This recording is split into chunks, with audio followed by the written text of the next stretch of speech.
everyone. Here's the second video. In the last one, I kind of just went through the basics of the staff. If you felt like you already knew that, you might have skipped over that one after my introduction. That's totally fine. Some of this is, some of that is, it's kind of the drier stuff. It's important and it gives us a foundation, but there you go. We're going to get really just right into some counterpoint, right into some composition, right into voice leading right now. And it's going to go through one of my favorite books. This is called The Study of Counterpoint by Johann Joseph Fuchs.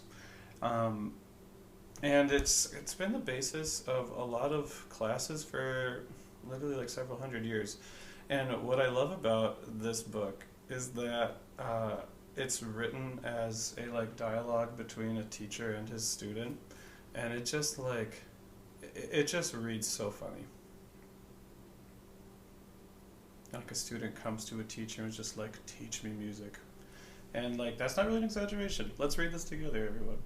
So Josephus is the student. Aloysius is the teacher. And I love that this is a textbook. I think textbooks would be so funny. So here we go. Josephus says, I come to you, venerable master, in order to be introduced to the rules and principles of music. You want then to learn the art of composition? Yes. I love that part. And then, oh man, I'm just going to read this whole, these next couple of pages. They're just so silly. Here we go. But are you not aware that this study is like an immense ocean, not to be exhausted even in the lifetime of a Nestor? You are indeed taking on yourself a heavy task, a burden greater than Etna. If it is in any case most difficult to choose a life work, since upon the choice, whether it be right or wrong, will depend the good or bad fortune of the rest of one's life, how much care and foresight must he who would enter upon this art employ before he dares to decide? For musicians and poets are born such. You must try to remember whether even in childhood you felt a strong natural inclination to this art, and whether you were deeply moved by the beauty of concords. Yes, most deeply. Oh man, at this point I'd be like, never mind. But anyway, Josephus is all about this. He goes, even before I could reason, I was overcome by the force of this strange enthusiasm, and I turned all my thoughts and feelings to music. And now the burning desire to understand it possesses me, drives me against my will, and day and night lovely melodies seem to sound around me. Therefore, I think I no longer have reason to doubt my inclination, nor do the difficulties of the work discourage me, and I hope that with the help of good health I shall be able to master it. I once heard a wise man say, study is pleasure rather than the task. Okay, I'm going to switch this camera back. What kills me is just I wish all textbooks were like this, right? I just think it's so funny. If you were in a science book and all of a sudden the beginning of the book or the entire book was just a conversation between two people I really want to be a scientist. So you want to be a scientist? Yes. And you're just is this a work of fiction? Oh, okay, anyway, back to this. We're at Aloysius now. I am happy to recognize your natural aptitude. There is only one matter that still troubles me. If this is removed, I shall take you into the circle of my pupils. Please say whatever it is, revered master, yet surely neither this nor any reason will move me to give up my plan. Wow, he's very eager. And this is one of my most favorite things. Perhaps the hope of future, riches and possession, induces you to choose this life? If this is the case, believe me, you must change your mind. Not Plutus, but Apollo rules Parnassus. Whoever wants riches must take another path. So in other words, do you want to write music because you think you're going to get real rich? Because that ain't going to happen. And nothing's really changed in several hundred years. Anyway, So, like, he just asked Josephus, you want to get paid? You want that bread? Josephus says, no, certainly not. Please be sure that I have no other object than to pursue my love of music without any thought of gain. I remember also that my teacher often told me one should be content with a simple way of life and strive rather for proficiency and a good name than for wealth, for virtue and its own reward. So there we get a little editorializing, like, yeah, if you're studying music, it's because you're a good person. Like, yeah, sure. I am delighted to have found such a young student as I should wish. But tell me, are you familiar with everything that has been said about the intervals, the difference between consonances and dissonances, about the different motions, and about the 4 rules in the preceding book? And with that, everyone, is where we can start diving in. I'm going to kind of like put this book to the side. I'm going to be referencing it a lot, but like this is where we kind of start getting to the nuts and bolts of what we're going to be doing. What we're going to be doing with voice leading and counterpoint. Remember, voice leading and counterpoint is the idea that I have more than one line of music and they move independently of each other. Sometimes they come together and they have a little bit of dependence, but like they mostly come apart. They could be the melody, to be honest, if they wanted to be. So we're going to talk a little bit about intervals. In the last video, we made sure to remind ourselves that intervals are the space between 2 notes. Just remember, I'm going to drop my treble clef. And I can have harmonic intervals and melodic intervals. Remember, melodic means that we have 1 note at a time. This is a melodic interval. I'm just going to write this up here so we're keeping track. Harmonic intervals as well. And like I'm going to take those same notes, a C and a G, but now I'm just going to stack them. If they're melodic, they're 1 at a time. I can sing this. Bum, bum. If they're harmonic, there's 2 at a time. I need 2 people to do this. Anyway, like what teacher wants student to know in this book is that we have, I'm going to kind of draw a table here. We have consonant intervals, and we also have dissonant intervals. And ne'er the 2 shall meet. What's a little tricky is that in the consonant column, there are like 2 sub-columns of perfect intervals and imperfect intervals. And I'll say, at least for me, and this might become clear in a little bit, the label of imperfect in this case is troublesome for me because, like, to me it's almost related to the word dissonant, and you kind of have to like learn your terms to make sure you know the difference between these 2. But anyway, my perfect intervals are unisons, where like I have 2 of the same note. Unison means like the same. Fifths are perfect intervals, as are octaves. I'm just going to quick show those over here. This is like an example of a unison, 2 of the same notes. This is an example of a fifth. And we know that because we can go 1, 2, 3, 4, 5. I could count down to 1, 2, 3, 4, 5. That's a fifth. An octave are 8 apart, and that's important. We don't really use the word eighths. We use the word octaves. Anyway, on the imperfect side, the list is short. We have, I'm going to write numbers. Sixths, tricky word. Yeah, and thirds. I probably should have gone thirds and sixths as I went like smaller to bigger, but hopefully you can track that with me. So it's important to know. I'm gonna actually like put 2 lines just so that I show that how like separate these are. Consonant intervals, these are them. Perfects, imperfects. All consonant, but just different. On the dissonant side, are just kind of like all the other ones that we left out. Seconds. I'm going to write this farther away so that I show that they're separate. Seconds. In this type of composition, fourths, even though they don't sound all that crazy, and later on they won't be treated as dissonances, actually like quite soon.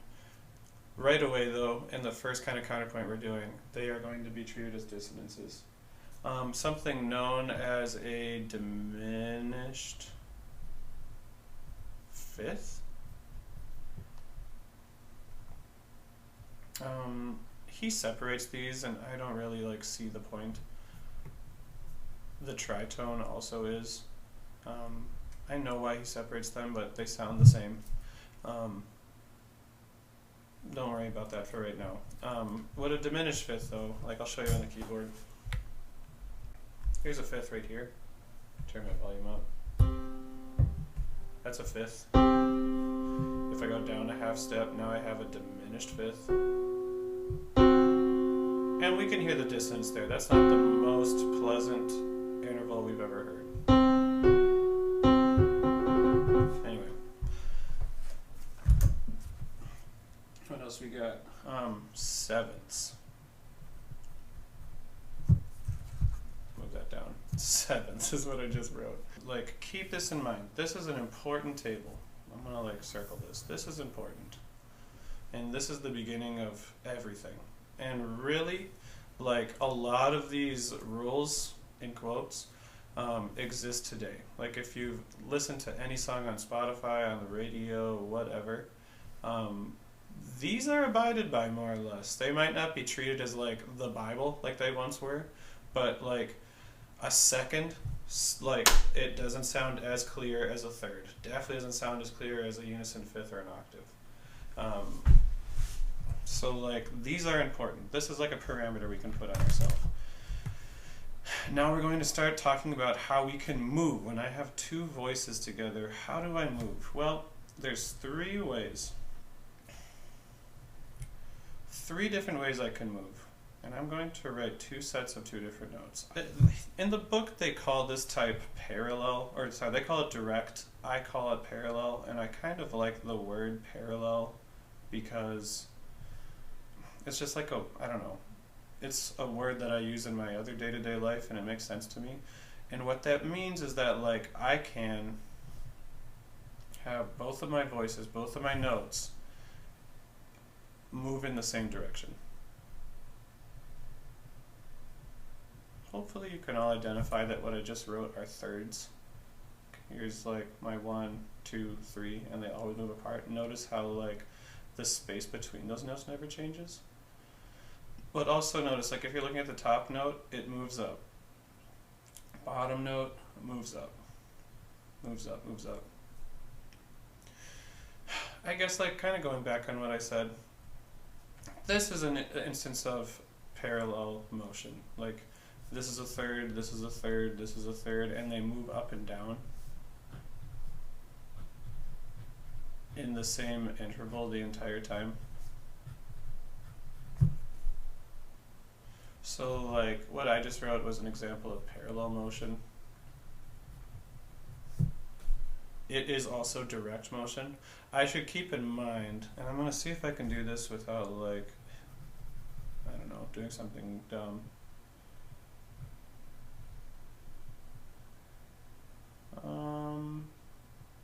Sure. Let's put a fifth here. And I'm going to move both voices in the same direction, but I'm going to change my interval. So, like, I'll tell you right now, this is a fifth, and this is a sixth. But notice that they are both moving in the same direction. This is known as direct motion.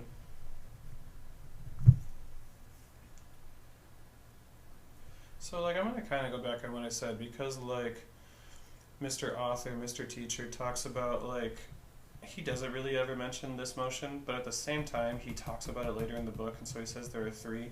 I kind of want to separate these out. To me, like, there are 4 different motions, and we're going to get to the second ones, but, like, what you should know about direct motion and parallel motion is that the direction of the notes stays the same. Like they're both moving up. If they were like going like back this way,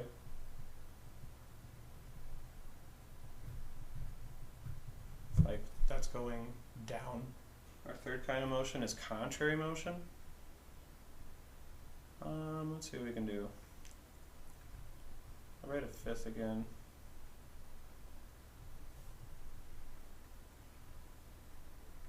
I'm going to move my bottom voice up.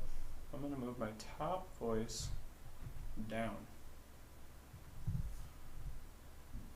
So like they're moving in opposite directions. That's known as contrary motion. I have a fifth. I bring them together. Now I have a third. My final kind of motion is known as oblique. So I'm going to have my fifth again, chilling.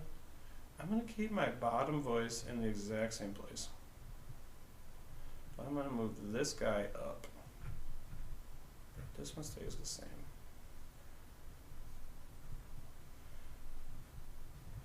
This is known as oblique motion. And you'll find really quickly, and I recommend this because I found like what I'm about to say is true. The guy in the book recommends this. These two are the types of motion you're going to want to use most of the time. Because as you get introduced to some rules in a second, you'll find that like contrary and oblique motion keeps you from breaking them.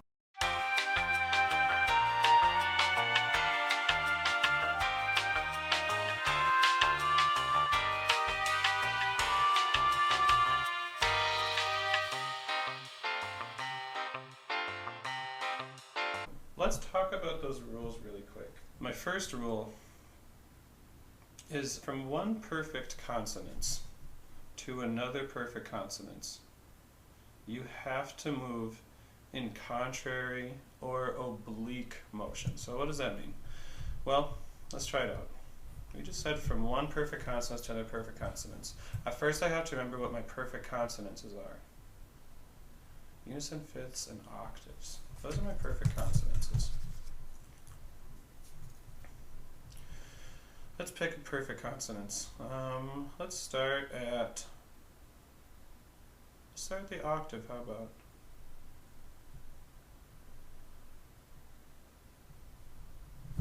We're going to write an 8 down there. Tell us that it's an octave.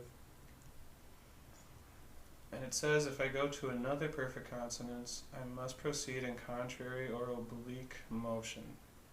My perfect consonances are octaves, fifths, and unisons. I'm going to go to a fifth.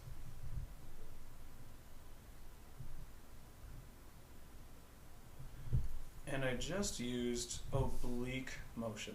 And remember, that means that my bottom voice stayed in the same spot. My top one moved down. This is an oblique move. I used oblique motion. Let's see if we can do one using contrary motion. Be a little weird about it, it's fine. Both voices are chilling on the same note. They're having the time of their life. I'm going to write a U down there to tell me unison. They're both saying the same thing. And then I'm going to have them go opposite to an octave.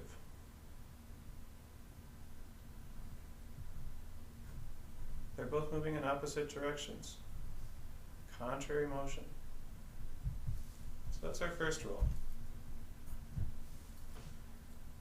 I'll write a 1 over here so I know. What's our second rule? This is what it is. From perfect consonances to an imperfect consonance, any motion is allowed. Anything's good. And he'll suggest later on alternating a ton between perfect consonances and imperfect consonances. But let's test some stuff out. Let's do something direct first. How about let's do the one that we did. Here's a perfect consonance. Remember, I have to like remember what my imperfect consonances are. My sixths and my thirds. And I can go, let's do one direct. This was direct. They both moved in the same direction. Let's do one that is contrary. We did this one a little earlier. That one's contrary. I went to a fifth, to a third. And let's do the oblique one again. Here, I'll make it a little different so I'm not just repeating myself. We'll keep the top voice the same. I'll move the other one down, below that ledger line. It's a fifth, that's a sixth, this one stayed the same, this one went down, easy enough. Our third rule is, from imperfect to perfect, one must proceed in contrary or oblique motion. So now I have to start with a third or a sixth. Those are my imperfect ones. And that is, let's figure this out quick. My treble clef down, sweet. Let's start with a third. We're going to go to an octave. Contrary motion. Let us do the same thing, but then move this voice down. Oblique motion. Sweet. We have one more rule. Oh, I should write the numbers here, sorry. 3, 8, 3, 5. Last rule. From imperfect to imperfect, anything goes. That's any motion is allowed. That should kind of speak for itself, but like let's do it. Here's a third. Here's a sixth. Opposite ways. Contrary motion. Here's a third. There's a third. Direct motion. Also parallel in this case because my intervals stayed the same.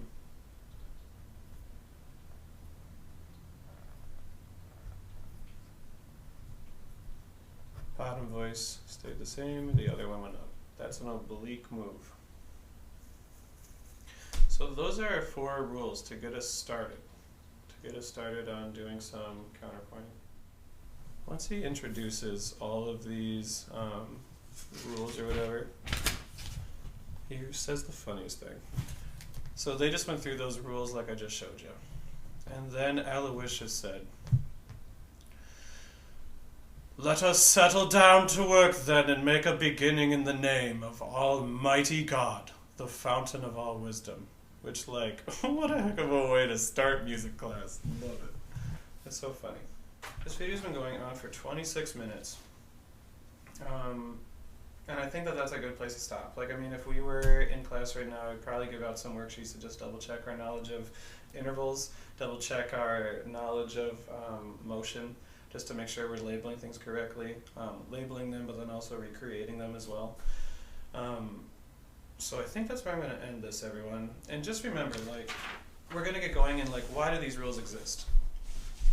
Honestly, like, at this point, it just, to me, it is building that box for me. It's making the 100 years of music a little less daunting. And it's kind of like taking a box that, like, my arms can't get around to something that is a little bit here and a lot more simplistic.